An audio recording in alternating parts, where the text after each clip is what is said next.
Happy solstice. Let's start the meeting at 6:32. First order of business is public comment. Any public comment? It's like not in the room. Any public comment on the phone? Okay, great. Consent agenda. Do you have a motion to approve the consent agenda?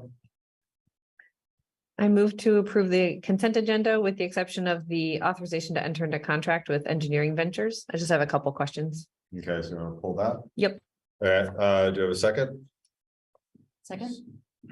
All those in favor? Aye. Any opposed? Great. Do you want to talk about the contract with Engineering Ventures? Yes. Andrew LaRosa, I just have a couple questions for you. That's why I'm here. Right, it's at the beginning of the meeting though, this time. That's right. I'm curious who else you considered for the job. We were originally, they came to us they've worked with us on several projects. They worked with us with the elementary school project, as well as they're starting to work with us on the middle school project. And when we originally started thinking about doing that 40,000 foot study, we partnered with Gossens Bachman and Engineering Ventures. So they had sort of a running start at this. So they've had experience building tracks. They built the one up at UVM. And so it just seemed to be a natural. So it being a professional service, we were comfortable with them, thought it was, and their fees seemed very much in line with what I would have expected. So we went with them. Okay. Suggested going with them. It's the only one you considered. Yeah. Is what you're saying. Okay. Well, you answered my other question. Why not consider anyone else? But you. Like I say, we've got a long relationship with them and they've got the experience. So. Do you know of others out there that could do the job? Certainly. Yeah. Certainly. Okay. All right. Excellent. Do we have a motion to approve the authorization to enter into contract with Engineering Ventures, or further questions on that for Andrew? Or otherwise? Actually, I have a question. It's Lynn. Yeah. Hi, Lynn. Is it normal to, are we under any obligation to put the bid out? Not for professional services. It's like retaining an architect or a lawyer. If you find one that you're comfortable with, and Libby, if I'm misstating this, but as professional services, you don't need to go out to bid. If it was for construction services, that we absolutely would go out to bid on. Okay, thanks. Yep.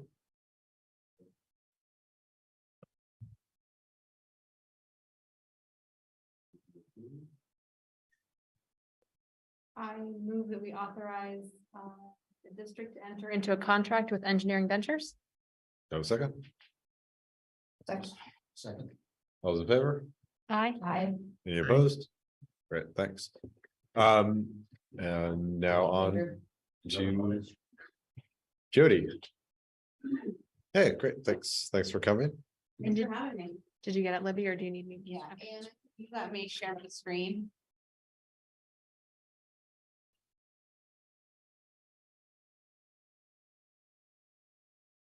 Oh, great. Start chatting.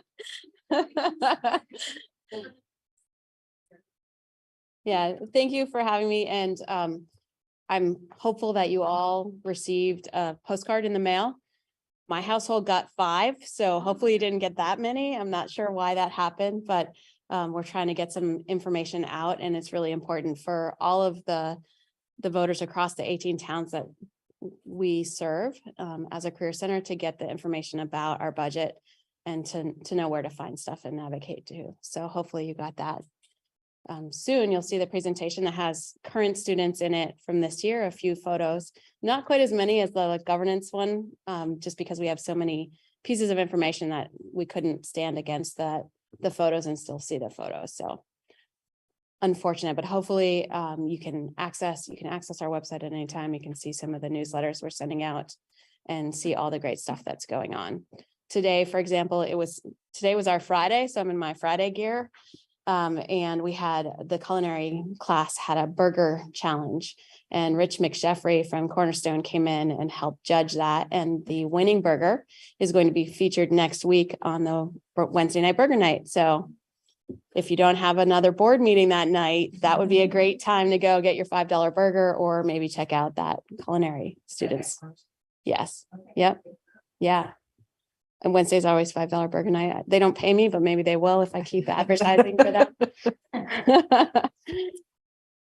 So the presentation that I have for today is around budget. And Jill's gonna chime in if there's anything I miss. It's wonderful having Jill as a member of our board.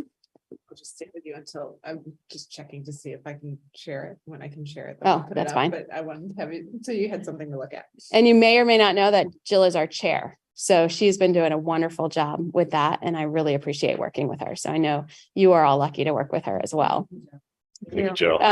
We're going to probably breeze through the first slides when we do get the opportunity to slide it, show you the presentation. And the very first one, the board asked me to have the mission statement and vision for the Career Center there. And we realized we don't really have one. There was some work done on it in 2018, 2019, and then it sort of fell apart. And tons of different things have obviously happened in that time. And so what we do have that we usually have in our annual report is a little bit about what we do, and the purpose of the Career Center is providing students with the skills they need to be college and career ready. So that's one of the things our board's going to be working on as we move forward in this year. I have a text into the post. No worries. So keep going. So there were lots of things that we think about in our budget. As you know, we have 12 programs. And so they range from the culinary that I was talking about to automotive, to building trades, to emergency services. This year we have 2 new programs. We have design and fabrication, which is actually taking place at the Vermont Granite Museum. And those students are learning sculpture, and they're going to be cutting stone in the very near future. And they're also working with Vermont Technical College and learning a little bit about CNC and computer aided drafting and some design there. So it's a really exciting new program. It's meant to be a 2-year program. We only got 2 students in it this year, which was great for our first year teacher to work to build the curriculum with 2 students. And we're going to reboot it next year. So we're going to do a second first year to try to get more students in and to take those 2 students that are in it and work towards putting them in an apprenticeship for next year. So that's really exciting. The other program we have also has 2 students. It's advanced emergency services, and those students are taking the paramedic courses with VTC. So they're doing 12 credit semesters. Both of them passed their first semester. We're very excited about that. And they'll be doing the next semester with VTC as well. So they come in 3 days a week at our center, work with our instructor, and then they go to VTC in Williston on Thursdays and work through with the entire class, the VTC class. And my instructor goes up there after program because he's teaching both the emergency services level 1 and level 2. And then they have Friday off if they want it, or a lot of times they're coming in and doing the work because it's a lot heavier than what they had the previous year, having all those college credits. So when they're done with our course, they will just be starting their summer, which is the last component for the VTC program, and they'll be able to test out with a paramedic license at the end of the summer. So it's really exciting to have those 2 programs. Those are like 17 and 18-year-olds. Correct. Wow. Yeah. Yep. In our medical professions this year, we were able to add phlebotomy. So our students are coming out with a CCMA license and a phlebotomist license at the end of that certification. So if any of you want to help us out, they need to do live draws.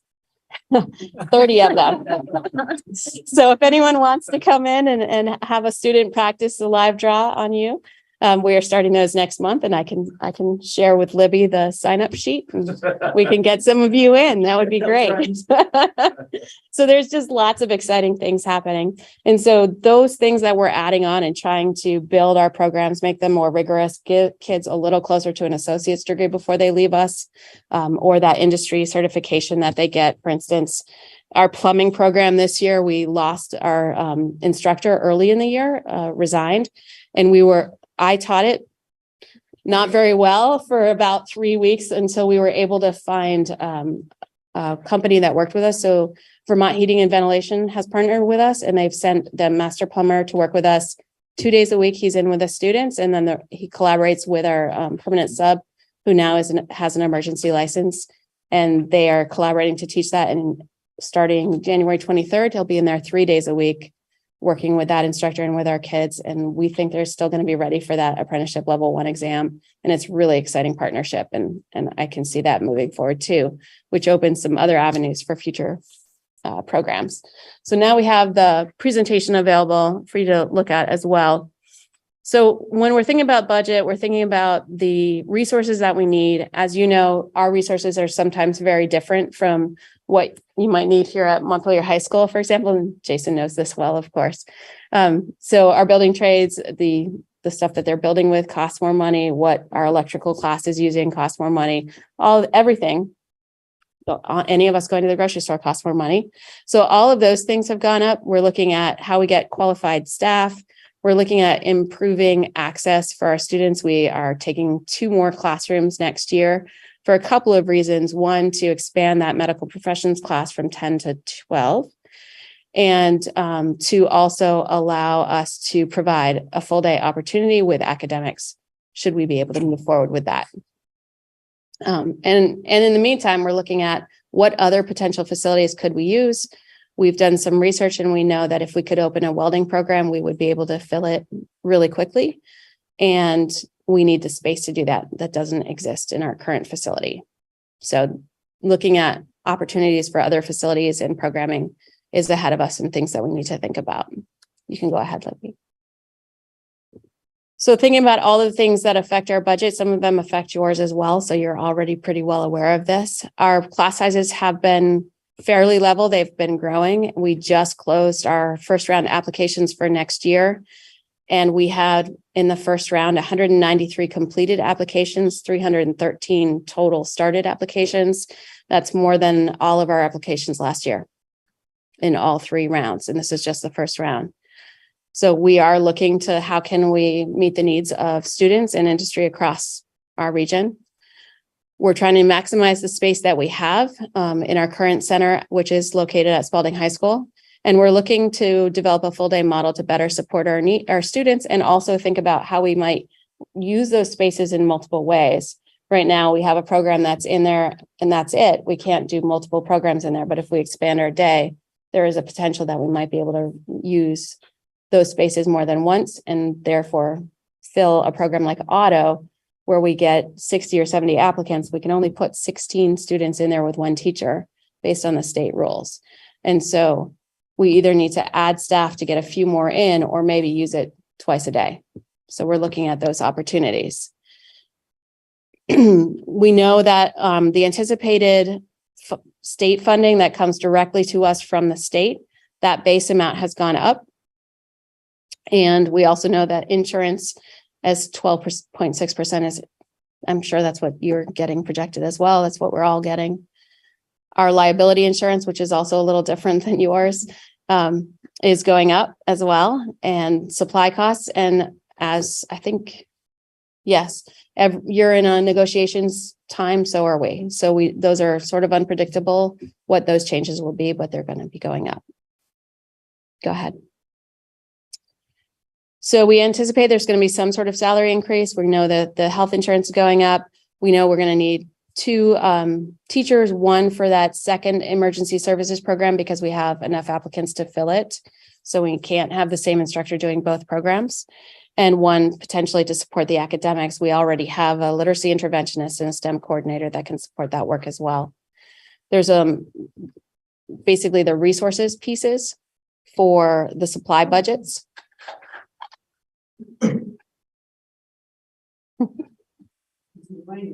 Thank you. Read it. That would be better.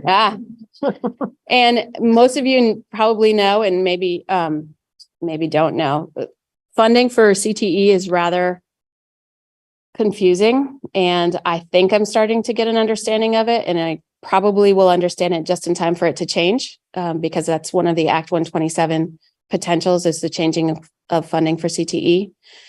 But our tuition is based on 6-semester average. So in FY22, our 6-semester average was 144.19. In this current year, it's 155.45. Even though we have 205 students, we can only bill out on the tuition for the 6-semester average there. And we're predicting that next year it's going to be an average of 160 FTEs.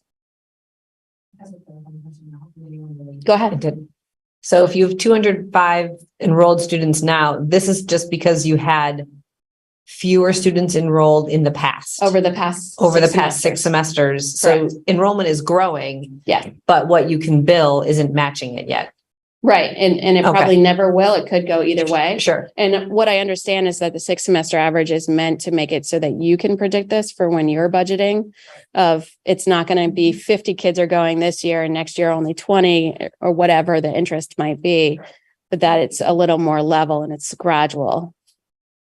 Okay. Thank you.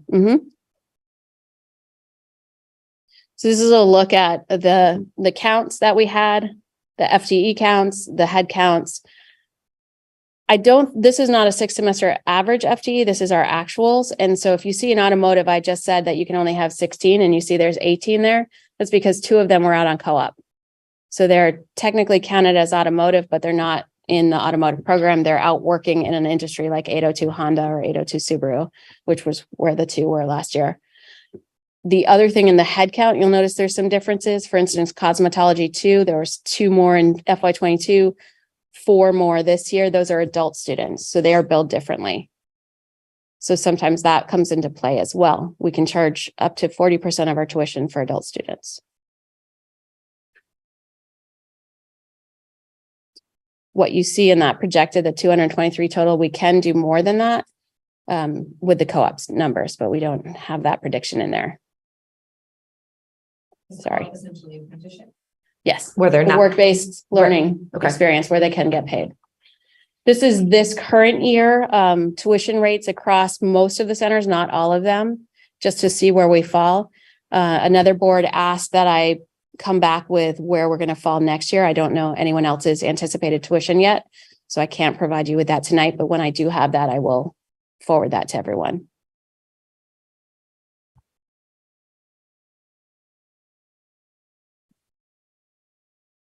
So our next year tuition we're anticipating is 19,251, up from about 17,500, an increase of 11%. When you take away the money that comes directly from the state and some of the other reductions that we get, what we actually bill the district is the 8,781. So that's the anticipated what we would be billing the district. And a reminder that sometimes you might have 38 students here and where the 6 semester average might tell us there's 34. For some, it's opposite. There's a few more than based on that average for the school. This is our current year budget by function. So you can just get a look at what it is. And with any school, a lot of the funds are on the personnel. Qualified instructors, qualified staff. Bunch of revenue sources. Other revenues include Perkins funding, which we get about $250,000 in Perkins funding. There's some required components of that every 2 years. With a comprehensive local needs assessment, we do have a time grant this year that's paying for one of our instructors. So there's lots of different ways that we are funded. Again, very complicated formulas. And basically this slide had everything that's on that little postcard that hopefully all of you received. We really thank you for supporting us and creating this district. And then the real work for us is that Berry City and Berrytown have seen the CVCC budget as a separate budget every year and known that it was already incorporated into their Berry school budgets and all of the other sending school budgets. Now we have 16 towns who have never seen it, and it's going to look like there's a potentially $4 million budget in front of them that they have never seen before. And we need them to know that it's already built into everyone else's school budgets, that it's not an additional $4 million that they're voting for, that it's in there. It's in yours, it's in Harwood's, it's in Washington Central's. And so that's the message that we really need to make sure that people get, that it's not extra money, it's not extra taxes, it's already incorporated and planned on. So thank you for spreading that word. And the budget passes based on the entirety of the budget passes based on the 18 towns voting on our budget separately. And then once that passes, regardless of what happens with our sending school budgets, you're legally obligated to pay that amount of tuition.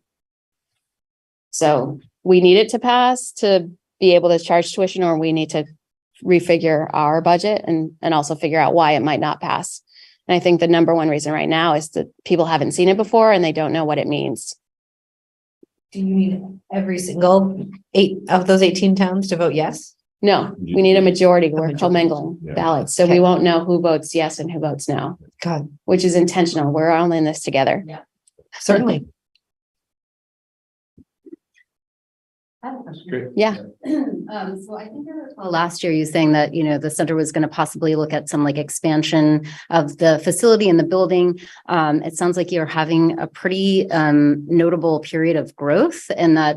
So I'm just curious, as you're sort of fielding the growth, it also sounds like you're exploring partnerships as a strategy to kind of like expand your campus via other campuses and things. So I'm just curious, like as a strategy, are you still looking at like a facilities expansion, or are you looking more at like these partnership models? So the board just got it going in May and hasn't had the opportunity to really talk about this a whole lot. They want to have a public forum to discuss what opportunities they would prefer. And if there's the build a new building or whatever that might be, that's going to take some funding that we're not sure where that's going to come from. So honestly, we're watching to see what happens with Burlington.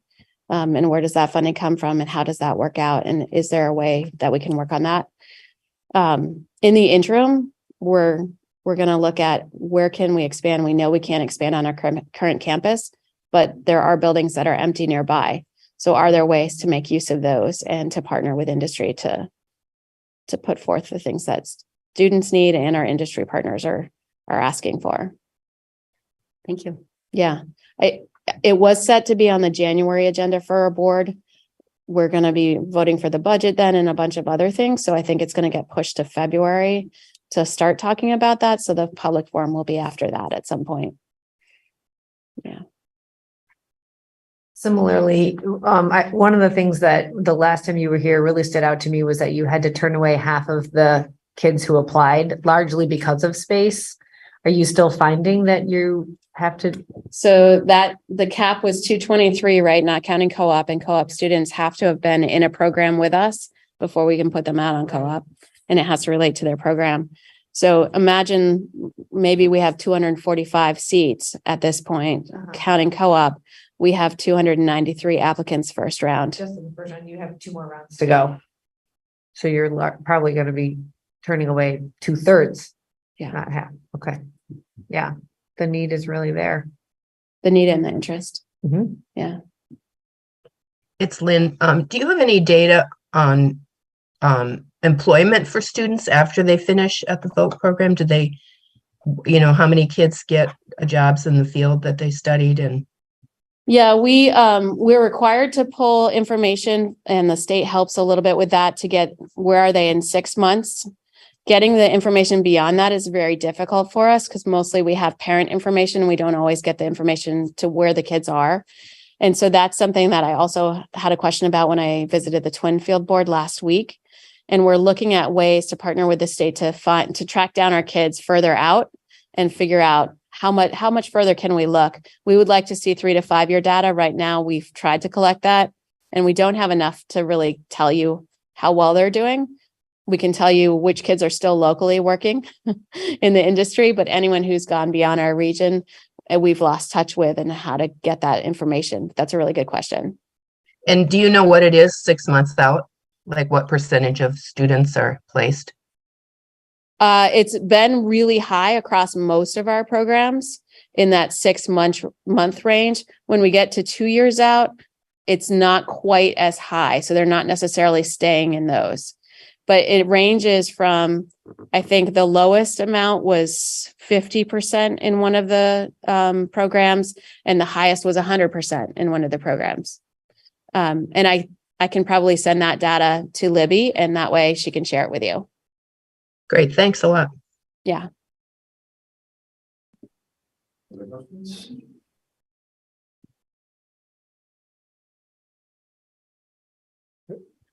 Thank you, Jody. We really appreciate Thank you. the update and all your great work with the newly formed district. No problem. Thanks for sharing Jill with me. Yes, you're welcome. Have a good night.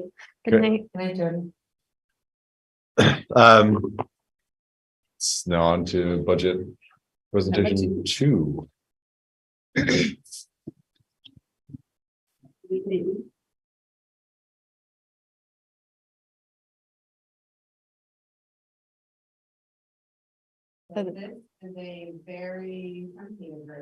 Of what the board saw last time, and Christina even has some new numbers for the board that came in at about 6:25 tonight. So she's got a couple of new numbers as well, but Christina, take it away. Good numbers or I'm sorry? good numbers, bad numbers? Just They were numbers? numbers. It's a surprise.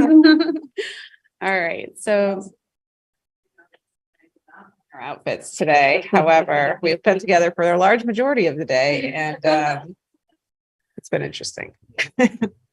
yes, we'll start with the budget unknowns. There's the glossary of terms in there still because, it's nice to refer back to those. The budget unknowns right now on the revenue side is the EEE grant and the transportation aid grant. We will be receiving these. We just don't have the dollar amounts yet.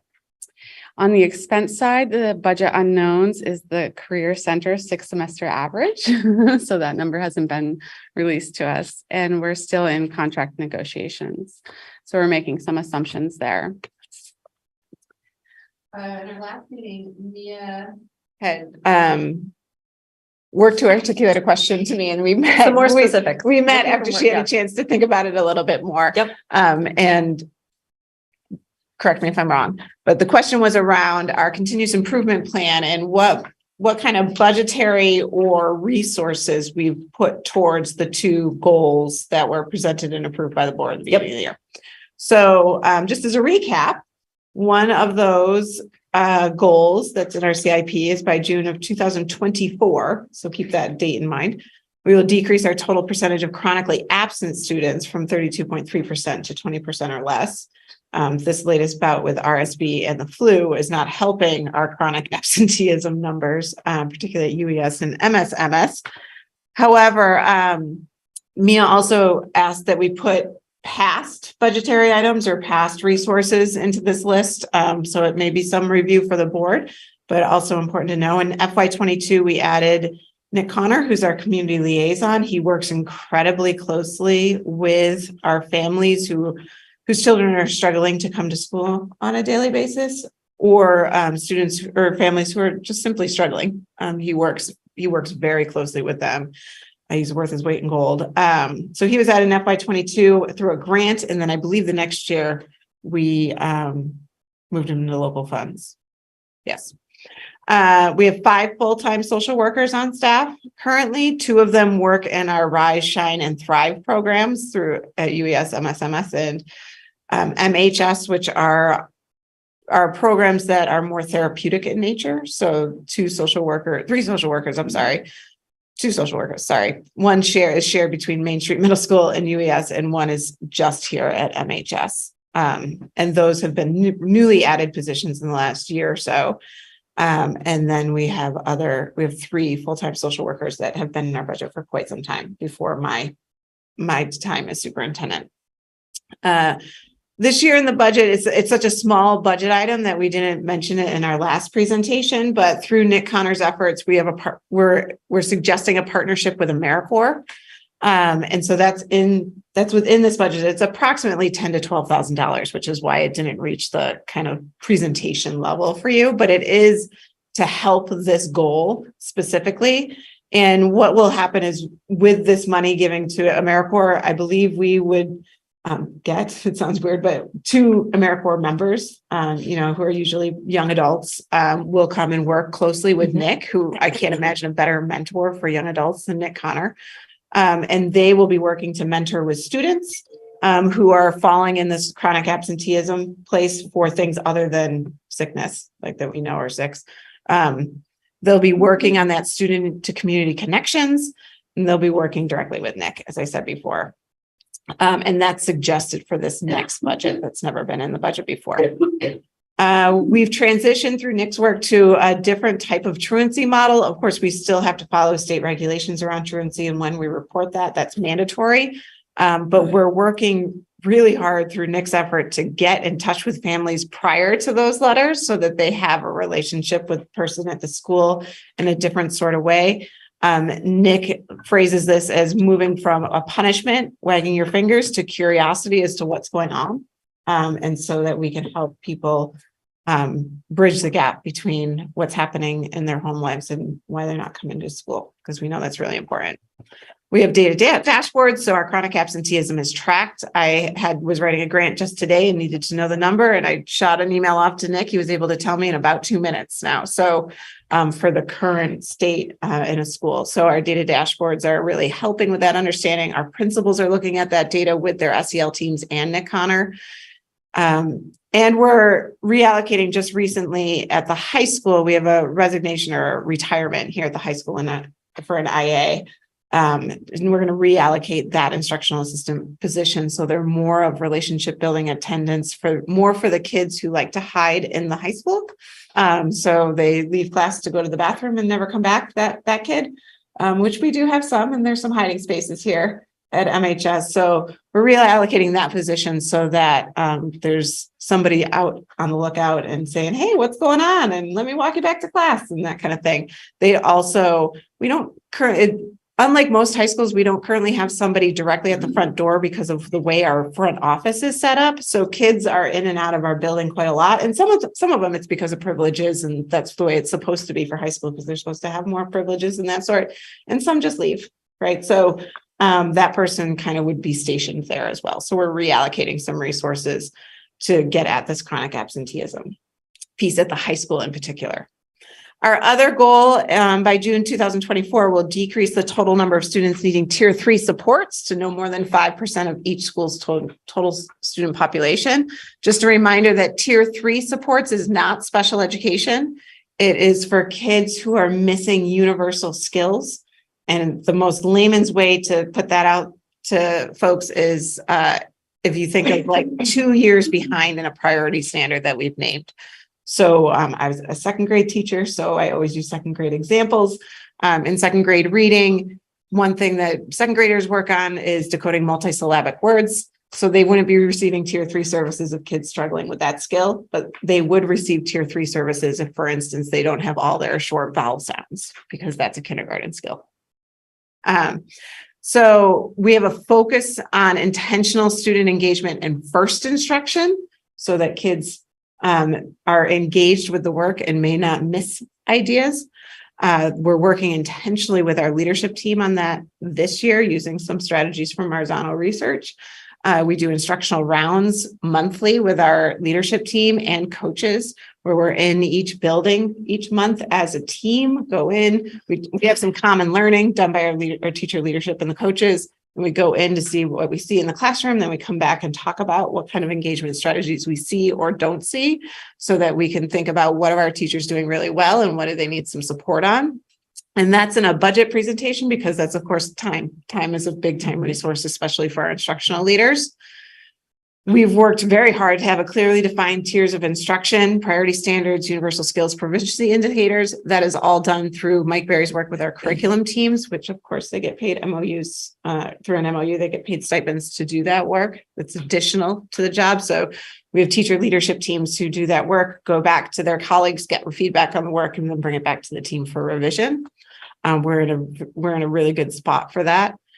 We've fully staffed our faculty for the experts in providing remediation instruction. So we talked about this in the last meeting. We've worked hard to do that over the last 5 years and increased our interventionists, our human capacity there. So we're near fully staffed. I'd say that probably we have some things in this budget with literacy for MSMS would be a new position because they need another one there. I'd say we possibly will be looking more at the high school. We have one literacy interventionist and one math interventionist currently at the high school, which we may have a bigger need for eventually. And the high school has to continue to work on their system of intervention, because there's some clunks in the system right now that more human resources won't help. We need to figure out the clunks in the system first. That is all under Mike's work. So we made a significant shift this year to move the interventionist supervision and evaluation under the director of curriculum and instruction. for evaluation purposes. So Mike works with the intervention team all the time. Now they're under his office instead of under the principal's office. And what this does is a nice vertical articulation of expectation. There's no middle person who's going to mix up messages to the team. So it's pretty clear.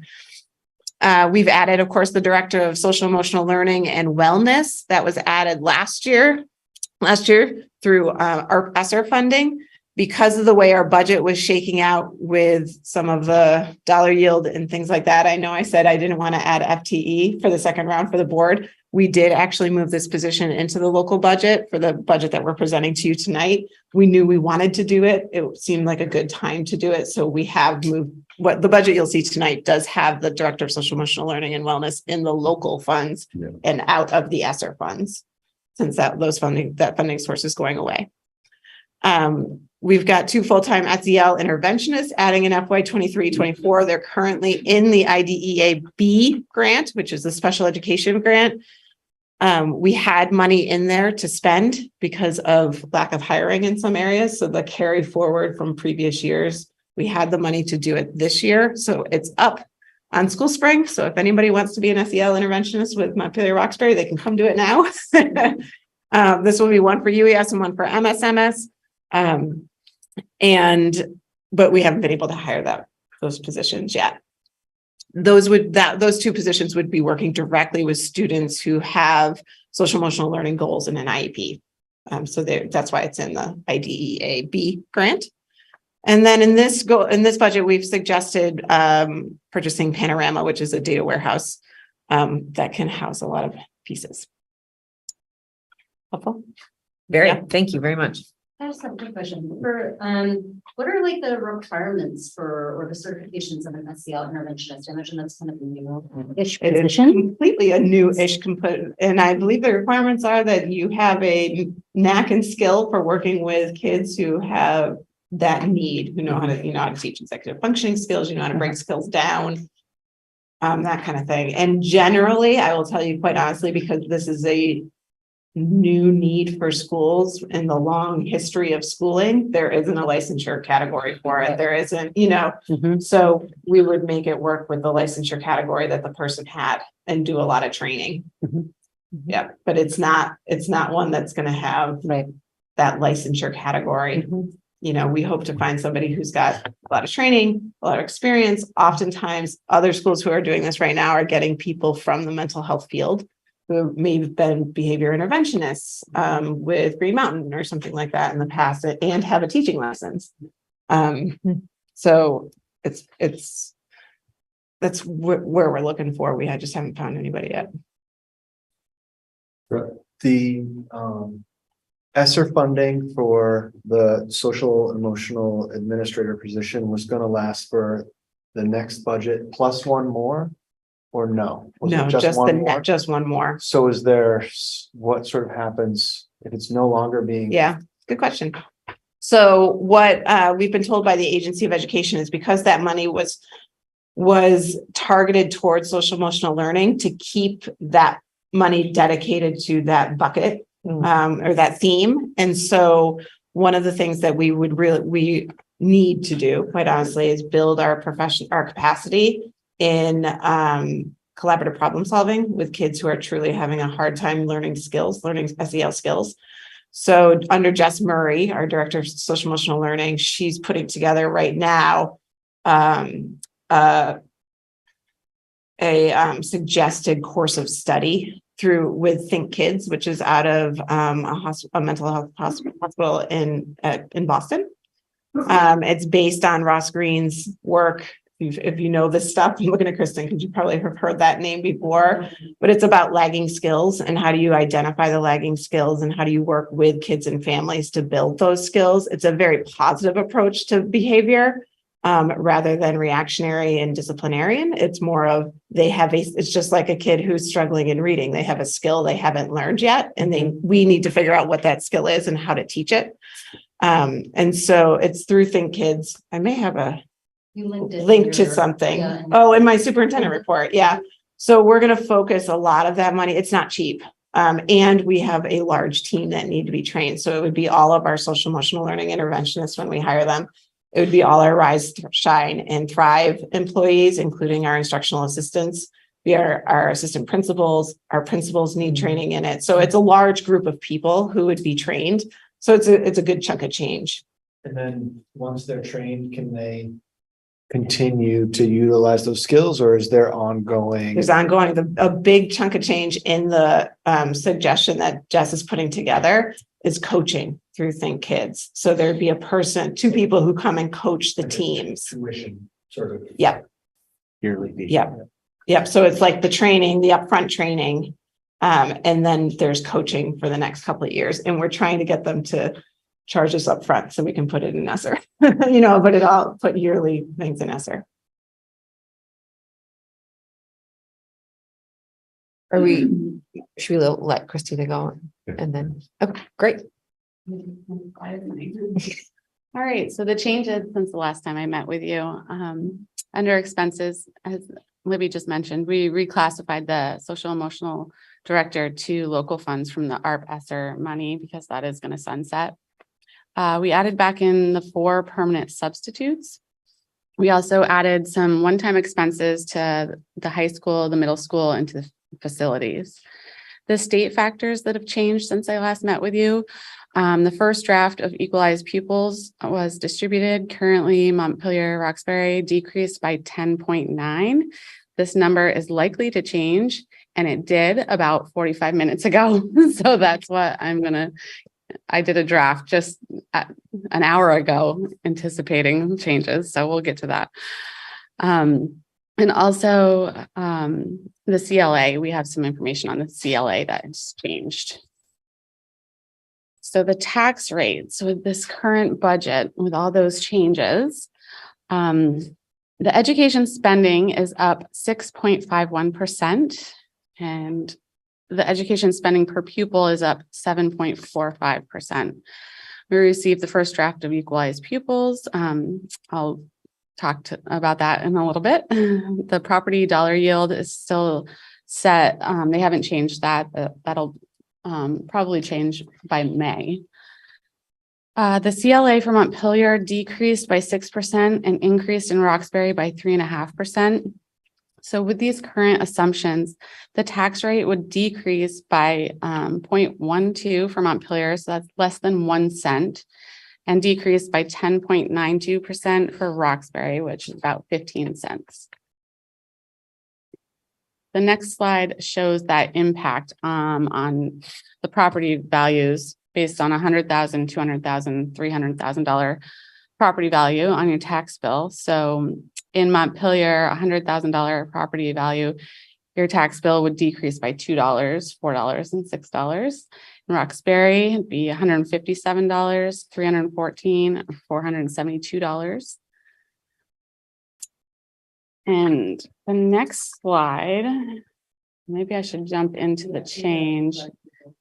Yeah, so about 45 minutes ago, we got an updated equalized pupil number. And what I had ran about 15 to 20 minutes prior to that was if our equalized pupils dropped 22. And what was just released is it's dropping by 18 point something. So I was pretty close in my estimate. So with that new news, and again, these are just estimates. So when I go and plug in the new equalized pupils, the tax rate for Montpelier would increase by $0.01, and for Roxbury, it would decrease by 14 cents. So I just wanted to point that out, that we are getting version 2 of the equalized pupils, and that'll be in your next presentation. I believe the next presentation is the public forum. So I'll have that ready, and we may see a version 3 by then. The slide 8, that says ballot language. This, Libby and I just wanted to bring to you. This language changed a few years ago. And it's important to note that the current language does not clearly show the voters that our current budget that we'll be presenting is a decrease in taxes. Set aside the fact that equalized pupil or equal taxes. Yeah, so my note is not accurate right now, but this is the ballot language. So it says, shall the voters of Montpelier-Roxbury Public School approve the school directors to expend 28,580,000, which is the amount the school directors have determined to be necessary for the ensuing fiscal year. It's estimated that this proposed budget, if approved, will result in education spending of $19,382 per equalized pupil. This projected spending per equalized pupil is 7.45% higher than the spending for this current year. So that percentage doesn't really reflect what's happening to the tax rate. Okay, so it's important to really get that message out there. But even though it says 7.45%, which could be a scary number, it's not really what's happening to your tax bill. So we wanted to put that out there. If the equalized pupils stays at the new number, it's actually going to be higher than 7.452%, isn't it? Yes, so yeah, it will go up. Number. Mhm. That, okay. So, well, I guess that's the end of the presentation. Questions? I'll take any questions.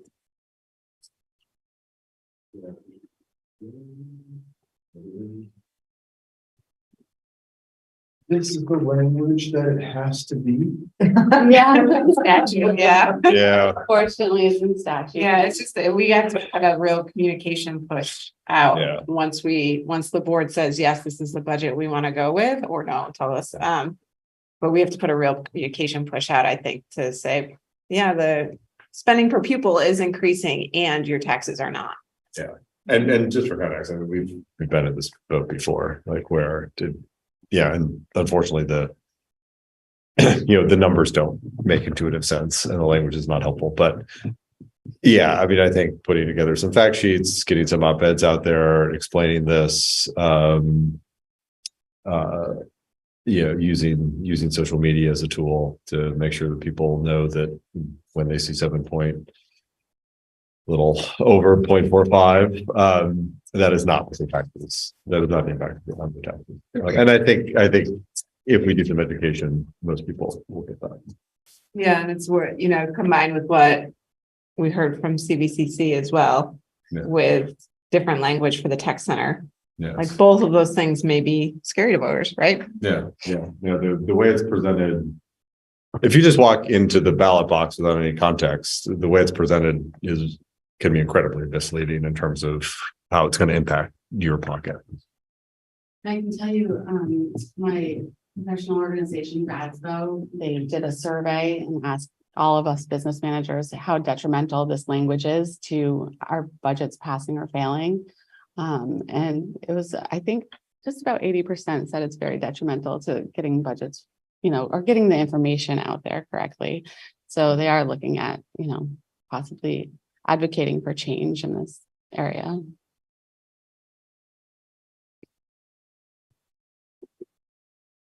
And Lynn, I want to make sure you're part of the discussion. So I don't know if you know. I think she says Maryland. Yeah, she's Maryland. Yeah. Yeah. She's still there. Yeah, go ahead and feel free to pipe up or raise hand, but I know it's easy to fall off on Zoom. Yeah, no, I'm here and thank you. Yeah, you and I spoke about that a little bit. I was concerned that it might not be really clear to voters, especially with, people worry about the reappraisal and what that means. And I understand that's not going to have a terrible impact on people's property taxes, the way that new valuation works, but that's not always clear to people. And so I think it is really important for us to get that information out there, the real effect of what's happening with the school budget.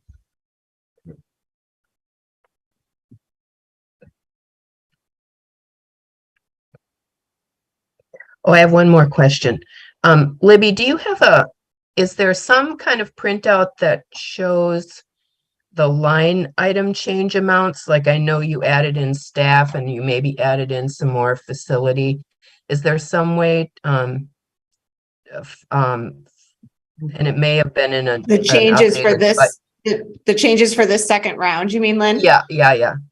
Christina, Like, do you have can they those? be highlighted somehow in the on the sheet so that the ones that have changed are evident when we look at it? We can see where the amounts of money went to what Yes. categories? During the public forum, we'll do a much longer presentation of the board and you'll be able to see where everything's been changed. Yeah, okay, great, thanks. Where MSMS, MHS and facilities put the. Oh, yes. Move on. So I did write down some of the changes. So for the high school, they increased on the Fall Harvest Festival, prom and Project Grad. They increased the response to intervention, RTI. At MSMS, they mostly increased supplies for racial justice and their innovation teachings. And under facilities, we added back in the guidance suite at Main Street Middle School. So those were the highlights of the changes. Thank you.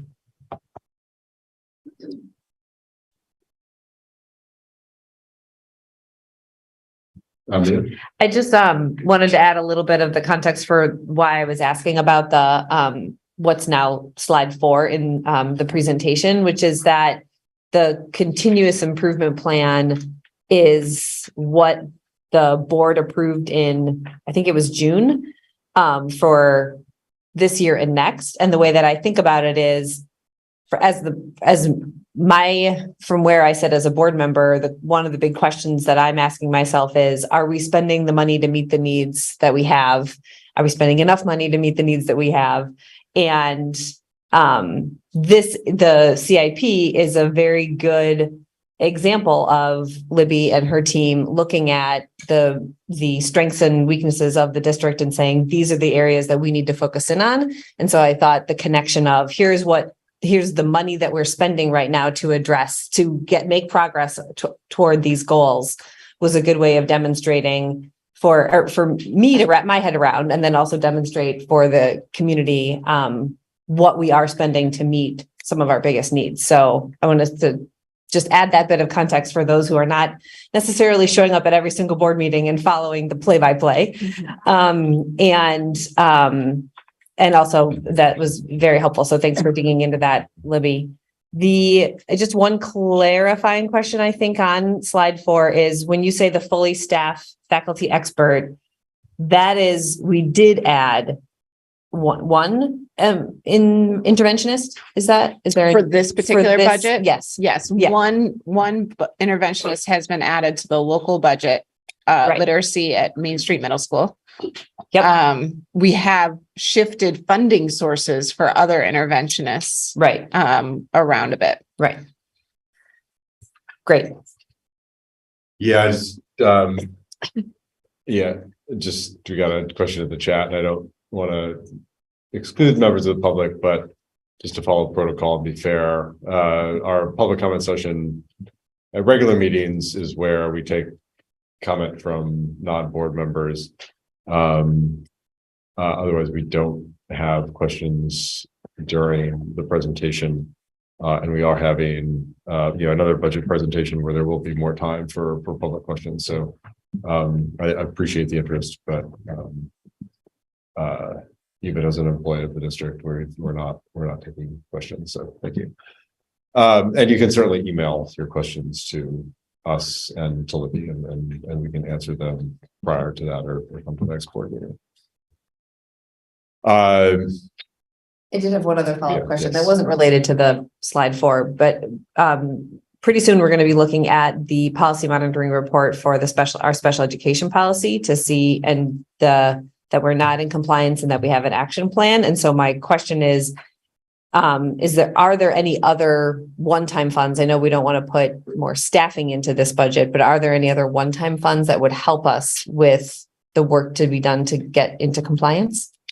A lot of the compliance that you saw that we were dinged on by the Agency of Education are a lot of accountability measures, dates missed, lack of notes. They weren't so much training human resources needs. They were lack of accountability on the staff's part, or holding the staff accountable that we can talk about in the policy monitoring.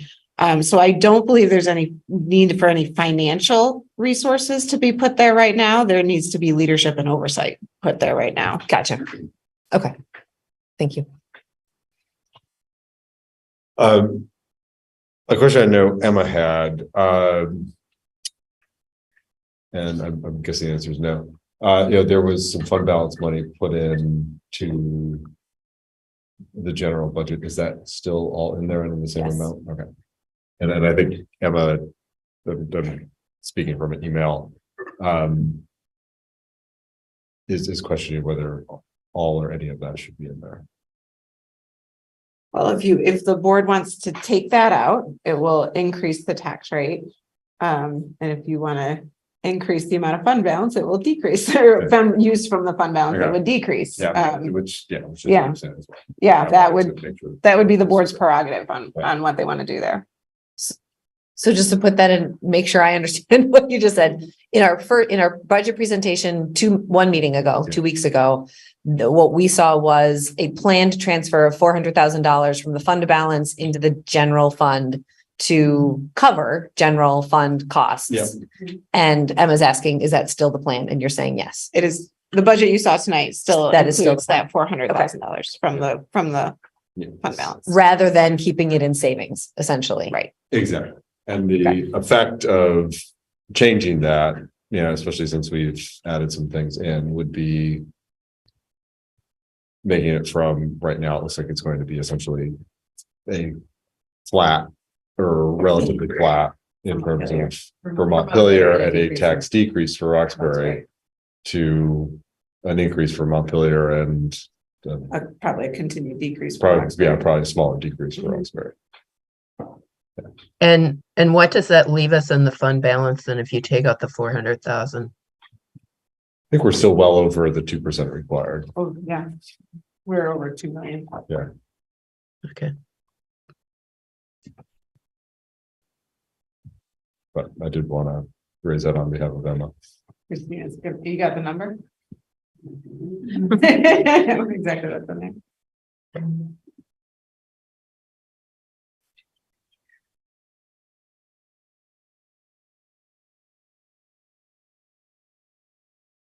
No pressure. No pressure. I'm not feeling any pressure.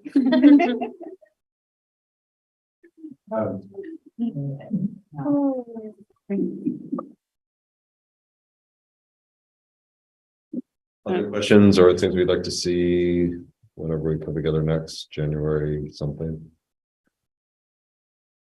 You got it. Got it. The unaudited, oh, I'm sorry. I just said looks good. Oh.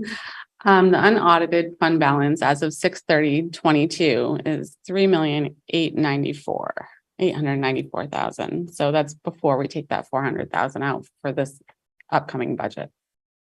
So and then you have some set asides. So once you take away your assigned fund balance and committed fund balance, you're down to $1,593,000. So you'd end up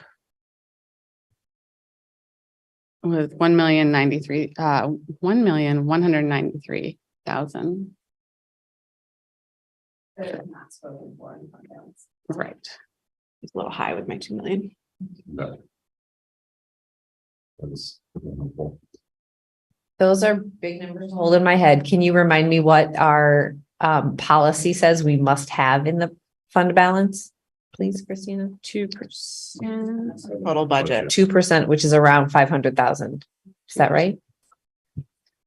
What's our total budget? Total budget is here, so 2% of that number. 2% of that would be like 543,000. Okay. So Was impressive. Okay, thank you.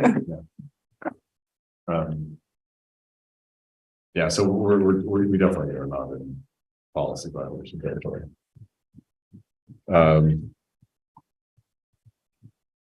Further questions for Christine or Libby? Brett? I just have, for my information and question, why does the property dollar yield comes out in May?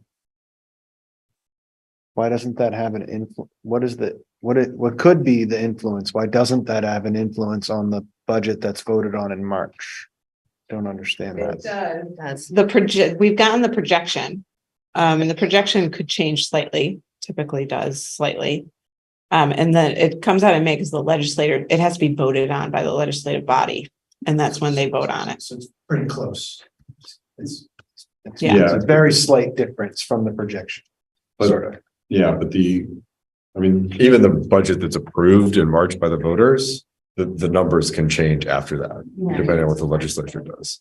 And which has happened in the past. I mean, I think it was 3 or 4 years ago where we passed and it was like a 2% increase and it ended up being like a 0.5% decrease by the time the legislature finished in May or June or July or whenever the commissions is. Those are the kind of changes you like. Huh? I said, those are the kind of changes you like. Those are the kind of changes you'd like, but it can go the other way too. Right. The last 2 years were slightly unprecedented in how much it's increasing. Prior to those 2 years, in my, 12 years of doing this, that number's changed $100 to $200 and increased, which would decrease your tax bill. So that's been the trend. It's just $100 or $200 going in your favor. But this $2,000 increase from year to year is unprecedented in the last couple of years because of the fund balance in the ed fund. So Does that explain why a 7.45% overall increase shows up as a 0%? That's essentially yes, it's what I essentially- need to communicate with people that that is actually it. that understand it close to Yes. as well as I do, maybe not quite as well. Factors outside of our control. If we were to have a normal year, from this year to, well, even FY 24, this budget, to FY 25, you might see that if it was a normal year, go up $200 maybe. So it wouldn't have such an impact on your overall tax rates. Again, it's a large dollar amount this year, so.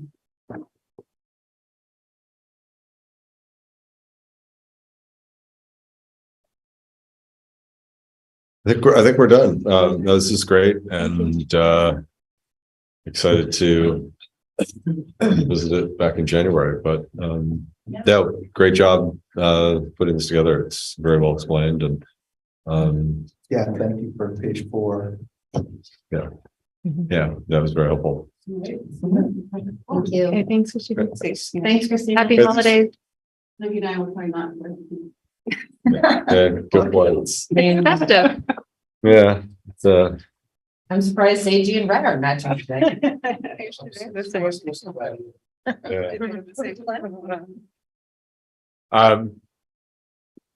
So policy monitoring, we've got D7, F13, C28. So entertain a motion to approve those and then we can discuss them once we have a motion. I have a motion. I'll make a motion to approve policy monitoring reports for D7 special education, F13 in district elementary school transfer policy, and C28 transgender and gender non-conforming students. Do I have a second? I'll second it. So discussion, and I think you answered one of my questions. I'm sure others too. It seems like, obviously we don't like to see non-compliance, but it seems like most of the non-compliance are kind of management systems things Yes. that are being addressed through leadership. Yes. Yes. Yes. So we were required when the Agency of Education found, these were from the Agency of Education report from last year. And they have response when you get that letter, right? There, you must take these actions to correct it.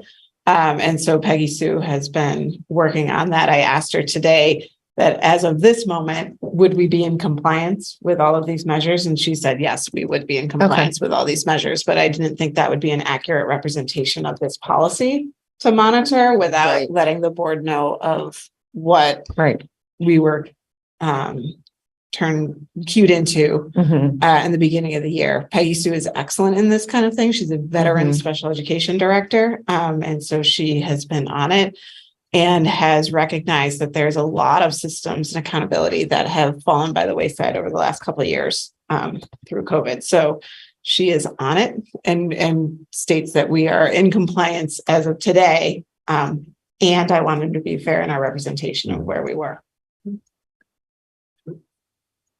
Other questions on any of these three policy monitoring reports?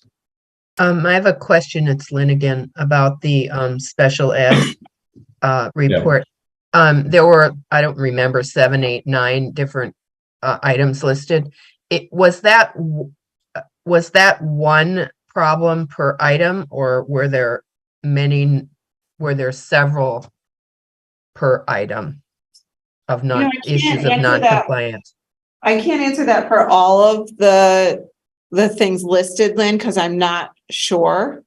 I know that with the timeline pieces, there was some lack of accountability around timelines for starting evaluations, what would trigger an initial evaluation.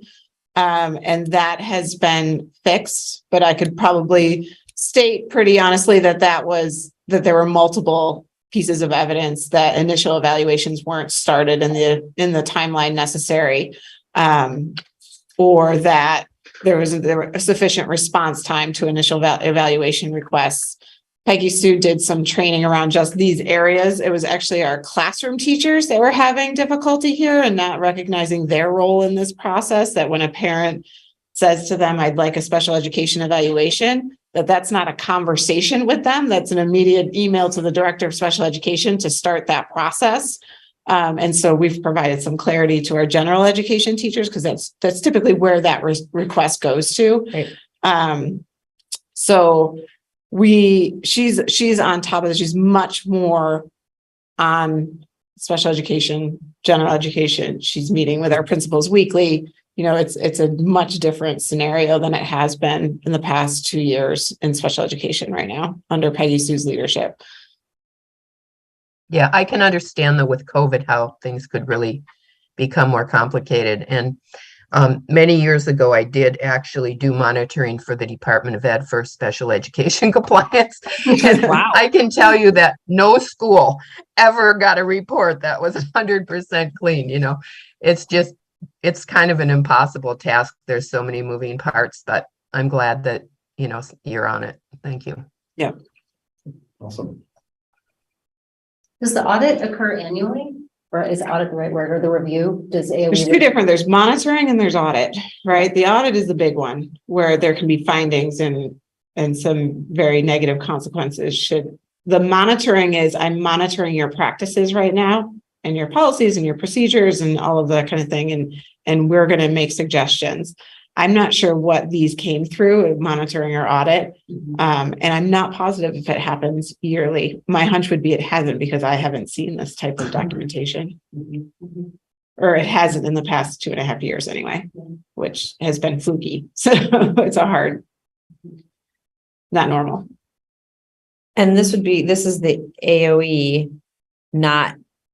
and the AOE would run an audit, that which is different than the one that we've now, we're hired the consultant to completely different. Yeah.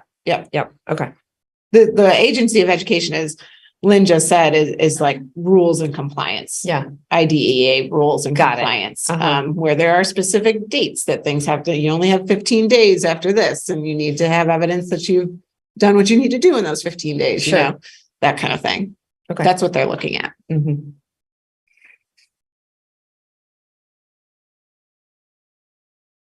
Other questions or comments?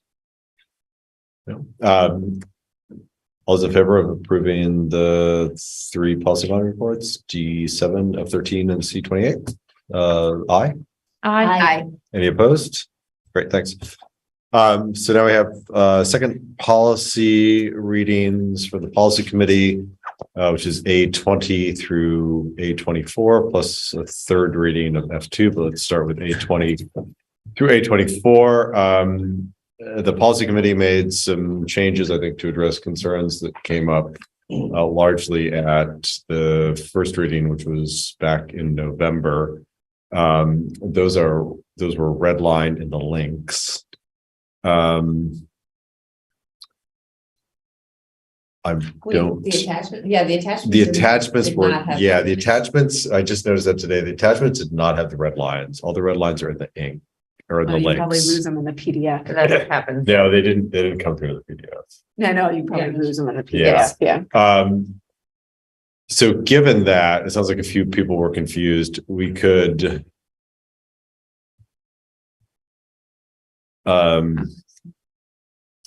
Well, we can address things at the third reading and possibly have a fourth reading if people aren't happy with it, because we have to approve it at the fourth reading. But I just noticed that, but the changes are in, and I think we addressed most of the concerns, but I also am guessing, because I just noticed it this afternoon, that a lot of people probably did not go to the links and look at the changes, so.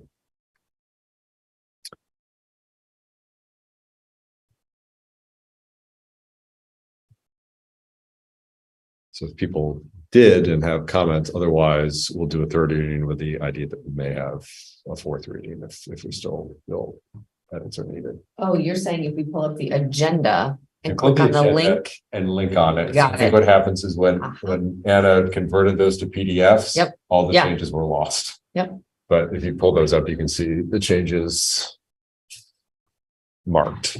Well, I think I could still ask the questions that I have. Yeah, I mean, if we can ask questions in real time. Uh-huh. Great. I mean, otherwise, given that it's before the holidays and I'm sure people are busy doing things, I'm not sure sitting here and having us review them is the best use of folks' time.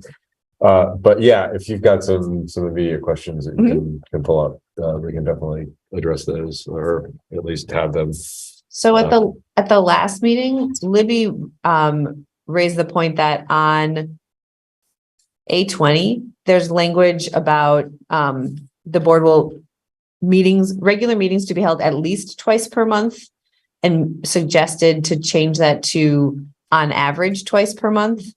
So that we don't get ourselves Good catch. stuck. Did we not? And you did You not changed make that. that change. That is a- I wasn't sure. Well, I mean, maybe there's a good reason you didn't make that change. That's okay too. Yeah, there's a good reason we didn't talk about it. Hold on. Yeah. On average. I'm gonna just put a comment now, on Yeah. average. Yes. There. No, because we Sometimes in the summer. Although, do we want on average? Because that means if we take July off, we might. Yeah, but if We- you include the retreats that the board has, like there's some months that you have three Okay. meetings Uh, that make up for it. Because we might as well just put language in there that, yeah. The board meets this many times to this many times. Or just, the board can at its discretion, reduce the number of meetings during the summer or something. Something for the policy committee. So, to yep. discuss. Well, okay. Good, Yeah. but definitely thanks for noting that, Mia, and for putting a note in the notes. Yep. My other question on A20 was, whether or not, and I think I might have emailed you this one, whether or not it's useful to include any sort of expectation for board members to be prepared. I think it's added in. Oh, there it is. Thank you. Great. I think that might have actually been in the original. It was just buried in a weird place. Okay, great. Okay, those are all my notes on I don't A20. want page to be unresponsive. And then also in A23 or A24, my computer just decided to stop working. A24 is board superintendent relations. And again, sorry, I wasn't at the meeting, but Libby had raised a question about, actually agreed with, about reasonable efforts to not give directives. Which I could definitely see a board member being interpreted like I tried not to give a directive, and I decided like I had to. I made the effort. So I think we changed that language to hopefully be a little more direct with what we were, which is that they shouldn't intentionally give a directive or something that could likely be interpreted as a directive. Basically, to try to, that to make up for the situation that there could be a misunderstanding and you know, a board member who made an honest mistake or something that, you know, could have been interpreted in different ways is not out of compliance, but not to give a board member room to actually give a directive. So, you know, if a board member comes in as a parent or as part of like a caregiver group and, you know, makes a comment at a meeting and, you know, the response you get is, you know, they said this, it's like, do I have to do it?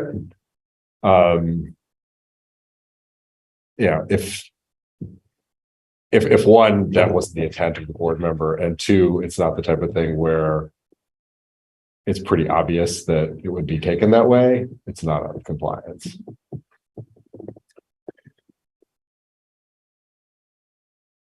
I think that works the way Yeah. it's phrased Yeah. right now. It works.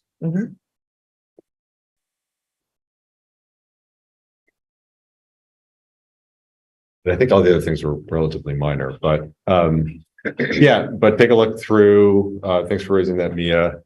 I don't think it'll take a ton of time, and hopefully we can get it resolved in the third reading. But if we need to go back and do a final draft after that, I don't think that's a big deal. I did have a question on 823 as well. Yes. I'm gonna pull up I don't think that track changes would. I don't think I missed a track change. We have this phrase: the board will assure that there are resources devoted to implementing the strategic plan and will receive monitoring reports on a quarterly basis to ensure effective implementation of the strategic plan. So the board doesn't have a strategic plan right now. Do you know what we mean when we say strategic plan? Yeah, I think that's another good point. And we had talked about. I think it's under implementation. It's kind of like midway through that paragraph. It was 824, 823. 823. That may be. Okay, yeah, flag that, because I think we might have removed a requirement in the strategic plan elsewhere. I don't think it's the intent of the policy committee to lock us into a strategic plan, not knowing quite what that is. Okay, I just added a comment Great. for thank you to be able to look at. Perfect. And that on 824, I had also asked if maybe it made sense for us to bring back in from the old version the headings of asset protection and communication and support to the board. Yep. Did you all discuss that and decide it was not necessary to have those? Put a note back in. Okay. I would have to go look at the notes. I know that your comments are in front of us, and I just don't remember how that went. But yeah, just flag that again so we know.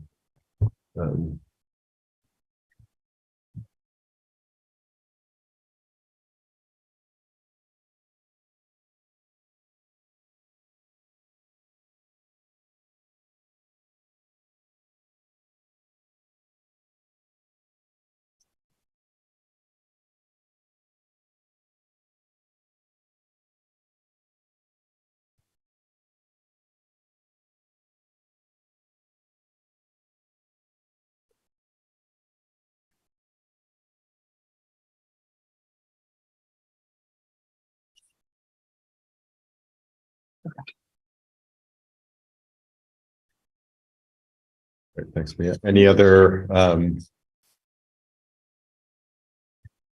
or questions? Hey, I don't think it matters, but on 823, the year is, wrong year. yeah, 20202. Oh, down at the bottom. Yeah, the VBA version. So where is it? Definitely not live that long. It's a bit At far the off. very bottom, just in the brackets, it just says Oh, the wrong one. 24, 23. 23. Yeah, Let's go down the bottom. Also, in the Yep. second. yeah, we don't need to be around then. In the second paragraph, in the second sentence, it says the board will adopt to implement the vision which moves the district forward in its goals for student achievement.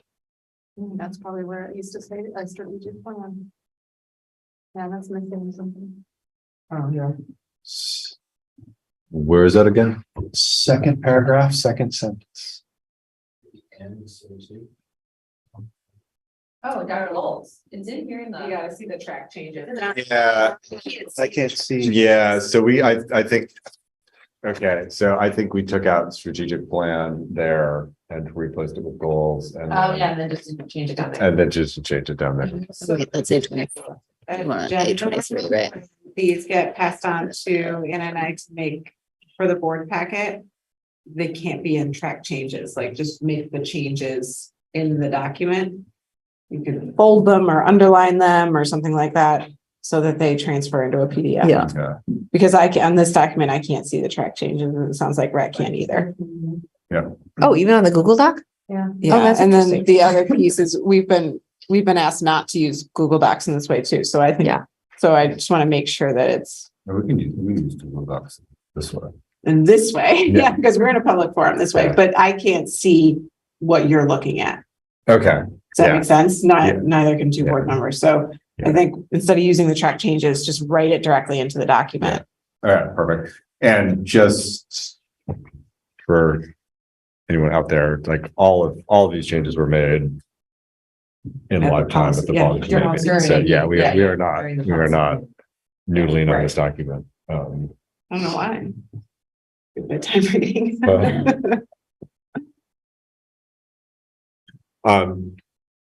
Great. Any other questions on A20 through A24? Otherwise, we have third reading of policy F2, which is the non-discriminatory mascots in school branding. No, thank you to the policy committee for all this work.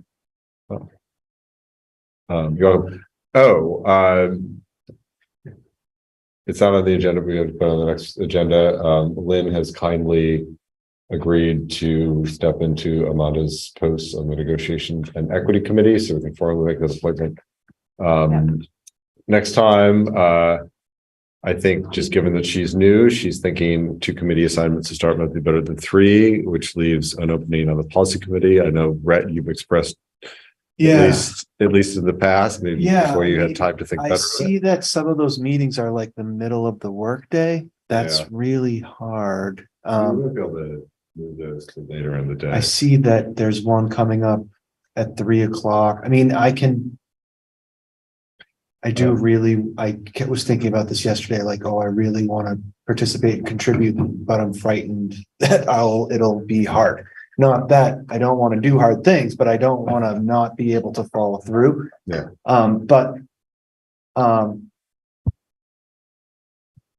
Well, why don't you think about it? I think, No, I mean, you're gonna just, it's open. I've talked about it. I'm not gonna balk now.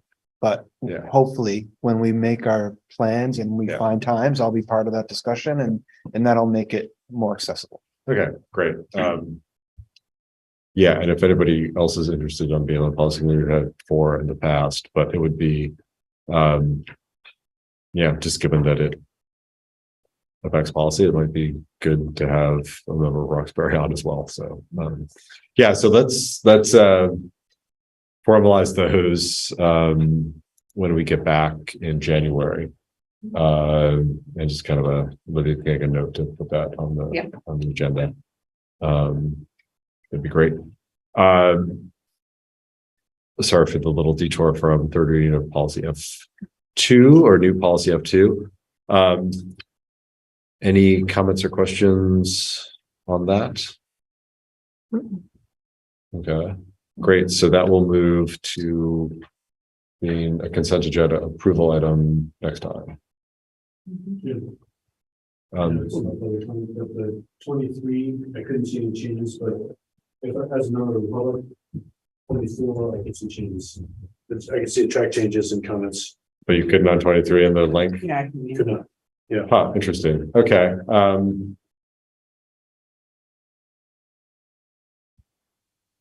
We'll get police hire. Just so you know. Yeah, okay, and I'll let Emma know that we need to accept them, but thank you, that's helpful. I'm gonna go to a motion to adjourn, because I think that's where we're at. So moved, okay, great.